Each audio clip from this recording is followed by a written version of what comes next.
Welcome to Cloud Radio, made for full-stack cloud operators. Cloud Radio covers all aspects of the business of software.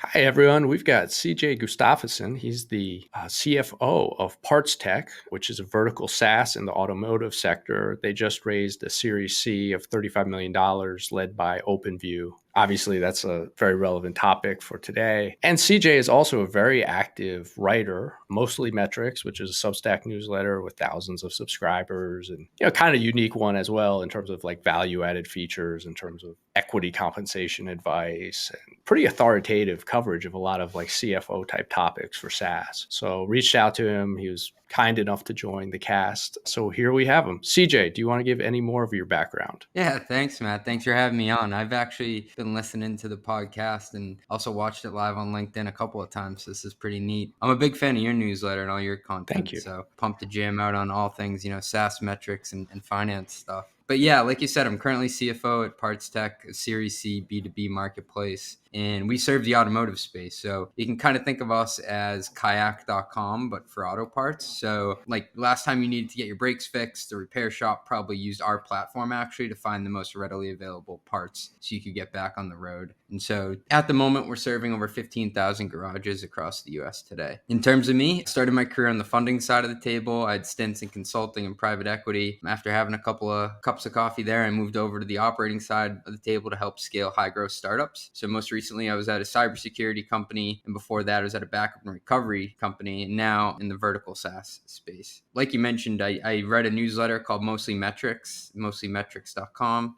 shameless plug.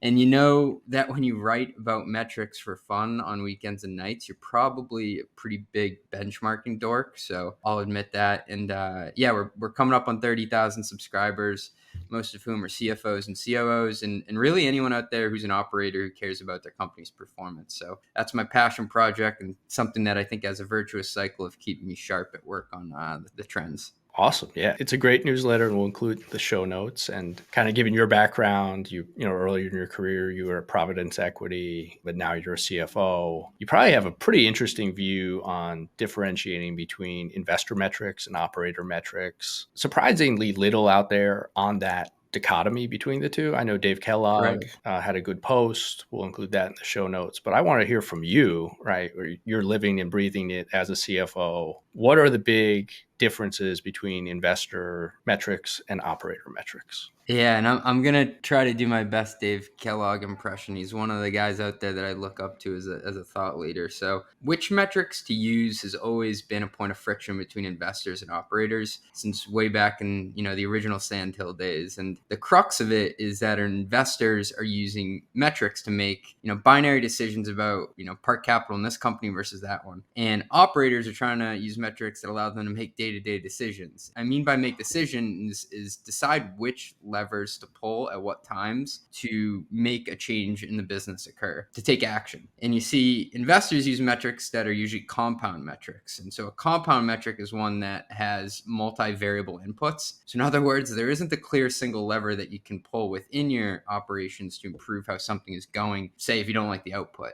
Kellogg often uses CAC payback as an example. So if your CAC payback is crap, it's kind of like, well, what do you change? Is it your average deal size? Is it your churn rate? Is it your gross margin? There's a lot to unpack there. But to, an investor, the overall signal this provides is valuable. You can make a binary investment to invest or not invest decision. But as an operator, it's like drinking through a fire hose. Like, what do I pick up first to try to make a change here? And, I was thinking about this topic today, and I'll give you an even more basic example. And this is a super basic one, but one that's come up for us at PartsTech is average GMV or sales per account. And an account for us is a shop. And so I think, it's an excellent metric when you're an investor trying to take a step back and forecast out how big the market is and what the forecast over the next 5 years could be. So as a company, how do you add ARR? You figure X amount of shops at Y GMV over, Z years. Okay, I got it. But, me, CFO, there's no single stakeholder or action I can take within my company or like point to one person and say, hey man, you own GMV per shop. It's like not not that simple. I can't miraculously change that overnight. That's a compound metric. So I have to take a step deeper and go to the atomic metrics. GMV per account, it's really a function at the end of the day of your average order size times the average number of orders. And now we're talking because I do know how to impact the average order size and the number of orders, whether that be taking distinct actions to, put another customer success rep on them to call more often, to prod them to get their order count up, or if it's a pricing change to offer more discounting. But yeah, that's the high level, take on that. And I know there are also issues around comparability that come up too, which I can always touch on if you'd like. That's a really good one. And, from the vantage point of a CFO or an operator, what are some metrics that investors probably over-index on relative to their, underlying issues or underlying quality? Like CAC kind of actually has too much lags in it that you're really not capturing it. If you look at sales cycles and marketing deployment cycles, you're kind of looking at the wrong things. So what are the metrics that investors might be kind of missing the boat on relative to the realities? Yeah, I'll die on the hill that LTV to CAC is kind of a wacky metric. And that's because it's like the most compound of compound metrics of what's going into it. And it varies period to period. Like if you look at a company's LTV to CAC on a quarterly basis and you trended that out, it's going to look like one of those like inflatable wacky willies at like the used auto car lots that, just swing back and forth. Like it'll bump around like crazy. And then it's like, well, how do you change that? Then you have to dive into, well, what are the components of LTV? And then what are the components of CAC? And it's really hard as a startup, especially with limited data, limited historical data, to even get to LTV. Like in order to accurately calculate that, you should probably know how long a customer can stick around for. You've only been monetizing your business for 2 years. It's like, would you just assume it's 5 years? I don't blame anybody. I've totally done it. But at the same time, it's like you're kind of making that up because like, what if the business isn't even around in 5 years? You don't have proof of that. And then you have to segment it even further. Like, are you just making a broad-based assumption across the company of saying, everybody SMB, mid-market, enterprise, all of the same lifetime? That's a big leap of faith to make. It would be interesting to get your viewpoint on like squaring this tension might be, on the operator side, sharing more of the atomic metrics with your investors, right? Yeah.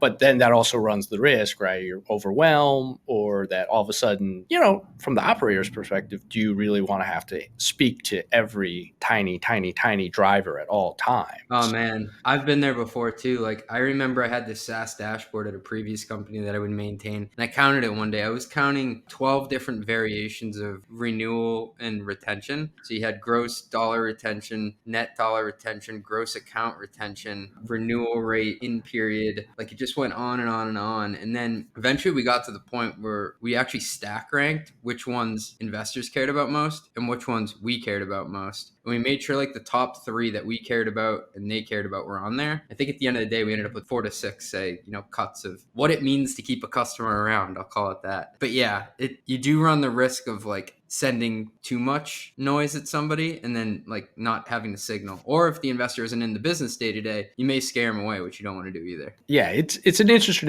dynamic and kind of like observing SaaS over the years. The sophistication kind of has been going up linearly, right? In terms of what's discussed, what's shared, what's available. And you'd like to think, people can handle more, but it's an interesting balance, right? On all sides. It totally is. Well, what are the top metrics you're focused on, at PartsTech right now? Like kind of your top 5, top 10 when you run the business? Yeah. For us, we look at orders per day. That's a big one for us because it's a leading indicator of future growth. The way that our shop count and forecasting typically, trends is, they'll try our platform and then there'll be a behavior change after X amount of orders. And we want to get them to that aha moment, that behavior change as fast as possible. And this is kind of where comparability comes into play a bit.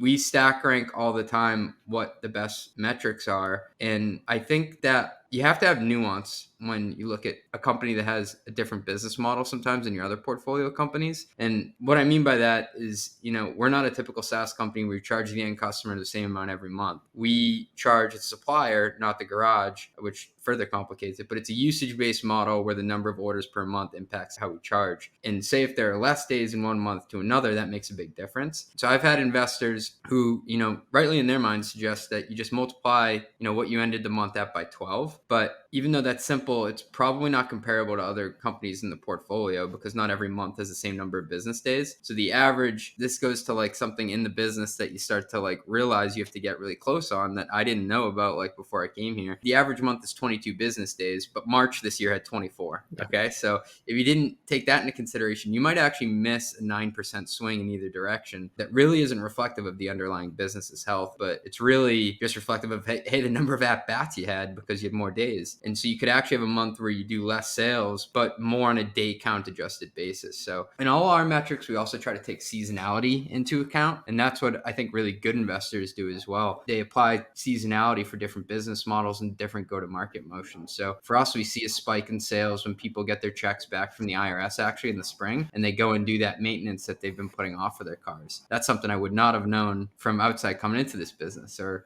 I've also worked at SaaS companies where there's a seasonality in Q2 for selling to governments because that's when they're kind of emptying their budgets and coffers. So I think for any metric that you look at, you do have to take the lens of not just what it was, but when it occurred. Okay, so orders per day are your top one. How many kind of more traditional SaaS metrics do you guys have? Because I imagine this is a pretty sticky thing when a service shop kind of implements you. It's not like they're going to turn it off 9 months Trailing later. 12-month net dollar retention's a big one for us. That's probably number 2. We do look at CAC payback period, even though that is a compound metric, because like it is good to know on a trailing quarterly basis, like what you're putting into the go-to-market engine and what you're getting back out, especially as a company that's trying different experiments with, inbound versus outbound. And then, we also try to look at growth in shops. That's like the biggest indicator as well, like what our footprint is. Because even if the revenue doesn't show up today, over the next 6 to 8 months, we know it will show up, and that helps inform our forecasting over time. So I guess to summarize, orders per day, net dollar retention, CAC payback period, and shop counter. That's probably the Mount Rushmore for us. And I guess this would be a good question because there's always people trying to figure these things out, and not everyone has, a very traditional business like ServiceNow or something, but you've got some usage based, some, relatively small ticket. It sounds like there might be some delay between when someone gets on your platform and really starts ramping. So you might have kind of overall a SaaS business, but pretty unique dynamics that a lot of SaaS businesses actually are that way. So when you're out fundraising, like how did you balance that? Like, right, in terms of communicating the story, communicating kind of adjusted metrics or the nuances of seasonality? Like, what are some advice for a CFO in your shoes with an analogous business? I think you got to explain what excites you about the business now and what excites you about the business tomorrow, and tell a story with the metrics of how you're getting there. And for us, it was, look, we're less than 10% penetrated in this market today, and we've done this with our shop count over time, and you're going to see this revenue show up, and here's why it's going to look that way. Here's what like a historical shop looks like if I just break it down of what they spend on a monthly basis. And that's really what excited us. And I think you also talk about the vision of, what you can layer on over time. So say, our platform product was the first one that we came out with for aftermarket parts. And then you layer on a SaaS product for tires and for analytics. And within vertical SaaS, there's a pretty good playbook of other services to layer on over time once you're in that customer count. So I think it's, like I said, painting that story of what excites you today and what's going to excite you tomorrow and how you're going to get there. All right. And while we're on that topic, right, you just raised the Series C in May of 2023, pretty much a shutdown growth equity market this year. Like any learnings from that you could pass along to like other CFOs, operators listening to this?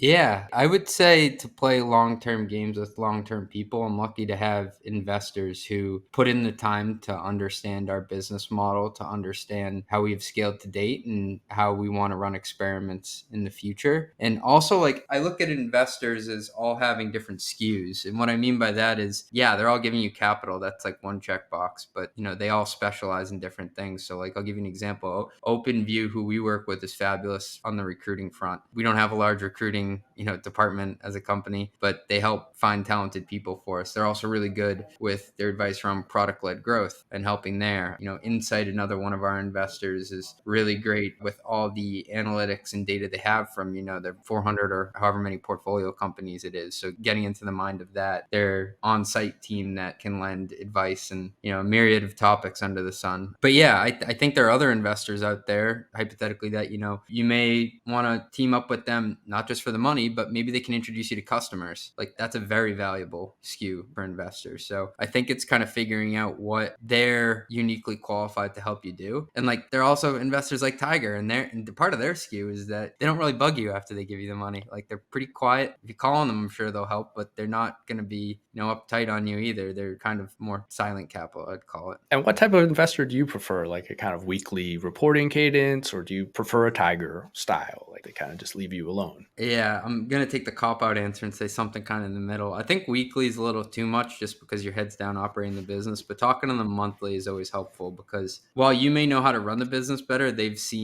had more at-bats of just seeing different business problems. So having someone from outside to bounce ideas off of, it's kind of like, you can't just work from inside your house all day and like never really interact with somebody. You got to talk to other people in the outside world. And, you always want to drink the own Kool-Aid on your company, but at the end of the day, you're only as good as your metrics are, and you want to be able to have some comparability and see, what else is going on in the market and how you compare. So talking to people, I think on a monthly basis is really good. And then having a deeper dive at the board meeting. But something that, I strongly feel is that like, you shouldn't be using the board meeting to have like these big breaking announcements of like, good or bad, this happened. Like, then you're probably too far away from your investors if you're saving up all that. And that's kind of, I think, where communication can go off the rails with investors. Okay. I was putting you on the spot and maybe getting you in trouble.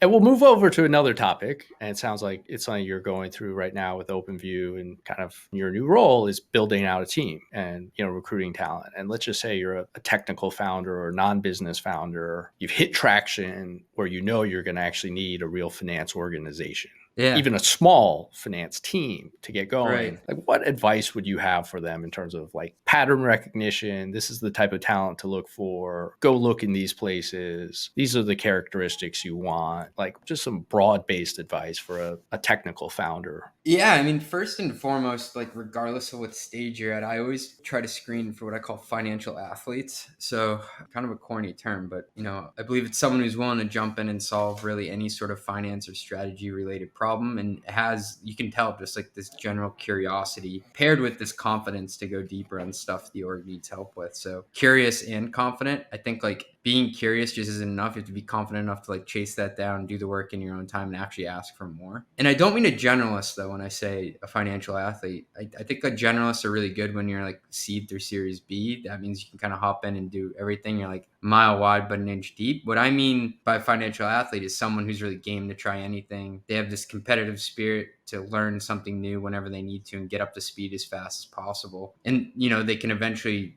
scale to go deeper over time and evolve into that subject matter expert by a Series C or D that you need. But yeah, I do think like in general, there are different life cycles that you think about a finance team through. I wrote a post about this. I called it the life cycle of bean counters. But yeah, there are kind of three categories: startup or pre 10 million, growth or post 10 million in revenue, and mature, which is over 100 million. And once again, these are like super broad buckets. But say you're in the startup or pre 10 million range. This is probably pre-Series B if you wanted to use like a series. This is probably a finance team that's actually outsourced, or the equivalent of 1.5 to 2 full-time employees. So maybe you have a fractional CFO and a bookkeeper and an analyst, like that equivalent effort. And then you also kind of, work with payroll providers and the like. And then, I came in to this company around, after they had raised their Series B, looking to raise a Series C at some point. And I think that's a team of minimally 3, and it can scale to 10 to 15 people. And your priority hires, a CFO, a controller, and an FP&A manager. I look at the two main arms as, controller, head of accounting, hold down the house, be that steady hand day to day. And then an FP&A manager to help you with the forecasting and the analysis that comes up. And that person's definitely a financial athlete that can help with all sorts of crazy analysis that may come up. And over time, you kind of scale under those two functions until, you start to become that $100 million company that needs a procurement arm, that needs an accounts receivable team, etc. And that's when finance teams get more specialized. You may need a treasurer, you may need a VP of tax, you may need a chief legal officer if legal does sit under finance, and you may need investor relations, something that I've done too, as like you approach thinking about going public or as your cap table gets larger. Interesting. And kind of like any good hunting grounds for these financial athletes, like transaction services at a big four Yeah. or FP&A at a Series C company, or just some common tips or pattern recognition here. Yeah, I think it's people who have seen a lot of business models because they can apply those to whatever your business model may be for that specific company. I'm not saying like I had the best background or anything, but like some of the stuff that I had done before was I worked in M&A consulting. So like I went company to company. I kind of saw what good looks like, what bad looks like within like,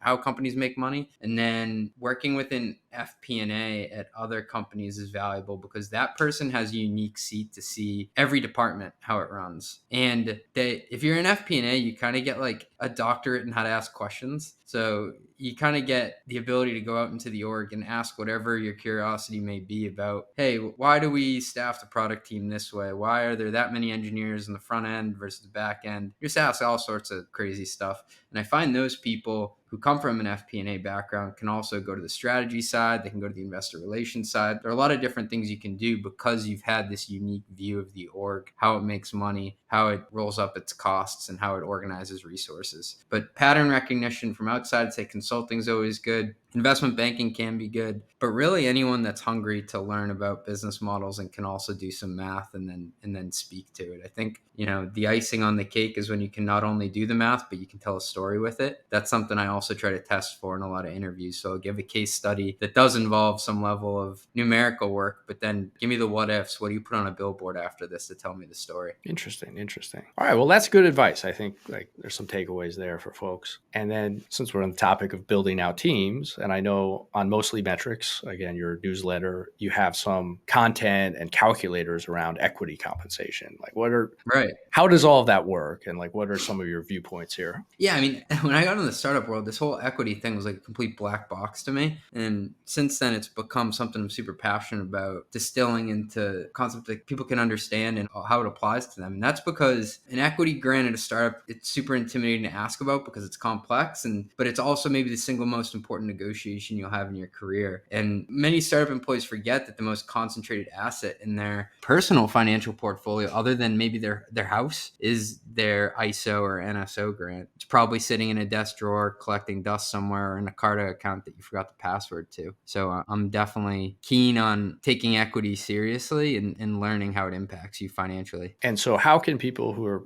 part of the Mostly Metrics, I guess you would call it community, kind of like work with you to learn their equity packages? Yeah. I mean, I definitely have a bunch of advice that I've written on there. And then in addition to that, the paid subscribers benchmark what you should ask for in your equity negotiation based on a database that, we built, and then some analytics that we run on it and formulas based on how long you've been in your role, last time the company raised, etc. It's something that I had built for myself and my friends who kept asking me questions. That's how I think most products usually start. And then it kind of evolved into something that I thought I could help other people with. So I decided to give it away as a benefit to the paid tier. That's very cool. Well, we'll definitely include some portion of the equity stuff in the show notes as well. And then one last one that we always like to do, something like tactical and actionable. What are some of your best interview questions? Like you've clearly had some success, built teams. Yeah. Like how do you find, like what are the ways that you really like cut through, the good versus the great? My favorite question to ask is, what was the first job you ever had growing up?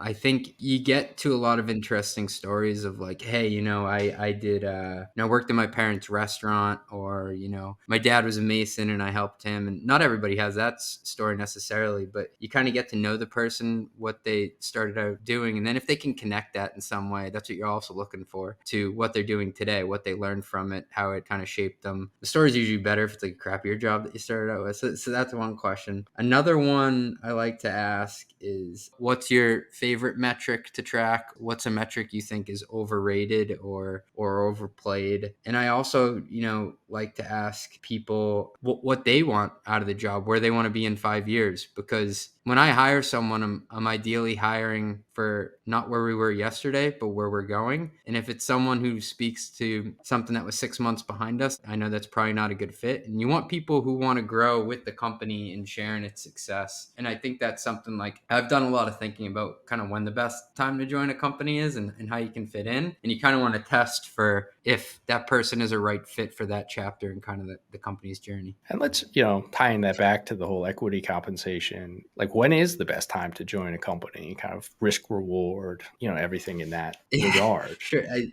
This definitely isn't financial advice. This is just kind of one guy riffing on it with you. But I think if you're trying to maximize your equity outcome and you think like, hey, I have 5 startups in me throughout my career, maybe I'm at each one for 4 to 6 years or something. And I also want to maximize the amount you can learn, because that's also an asset. Like when you're first starting in your career, the scarce asset isn't salary, it's not cash, it's what you can learn. That puts you in a better position for the next role. But I think the ideal scenario would probably be a post Series B startup, one with more than 20 million on the balance sheet, maybe 75 to 150 current employees, annual growth rates north of 75%, and just recently repriced their 409A. Why I think that? So like recent funding, this means they aren't going out of business anytime soon. Check. Less survival risk. So at least you have 2 years on your resume of working there. And they're probably better financed than their competition if they just raise. So like that's a leg up. Then product market fit. So if an investor gave them a sizable Series B, that probably validates to you at least that they have product market fit. So that's another check. Someone else, like you're kind of doing your research through someone else's research, through the credibility that the investor brings. Then you got like the equity upside of the equation. So I think the major equity, jumps happen between Series B to C or C to D. So that's still on the table. And then, you have chapters left in the story and time to write your own chapter within that company's story. And that's why I love this series kind of B, C, D range. You have ability to contribute to a company on a high growth trajectory. That's something that, I think everyone should be lucky enough to do at least once in their career, because, it's fun to build something that's moving fast and to be able to contribute and put your fingerprint on a business day to day. That's something that's always stuck with me. And then you're also preserving the upside of, maybe it does become a pre-IPO company. Maybe it does go public. And so you can tell that story personally of, going from private to public. And at the end of the day, like I find, Series B, C, kind of that range, I call it like maximal fun, minimal bureaucracy, but you still get adults in charge, which is important. So that's just one guy's take on it. That's a good take. And it kind of sounds like you've taken that, right? Add a B, Yeah. just raise the C. You're really pretty smart picker, I guess it right? fits. Yeah. I guess it fits. I mean, I think like any time you choose where you work, you're choosing where you're going to make the biggest financial investment of your life at that point from an equity standpoint, which kind of ties back to what we're talking about. And also from a time standpoint, like you can only invest in one place at once. So, you're kind of locking your time into that as well. And, people should always kind of look around and say, hey, is this company I'm joining, what does the market look like? Do I think this is relatively under or overvalued? Like you should think about it as an investment decision on kind of your household's behalf. For sure. Well, I think that comes to the end of the episode. Where can people find you? We'll, of course, include a lot of stuff in the show notes, but where can they find you on social? What are you up to these days? Just hit up mostlymetrics.com, get on the newsletter list, and we have a lot of fun. I say like it's well researched, but I don't take myself too seriously. And if you're a CFO or COO and generally care about your company's performance, that's where the fun goes down. Awesome. Well, we'll include all of that, and really appreciate you getting on the cast, and best of luck with everything. Thanks for having me on, man. This was a blast. Awesome. Thanks.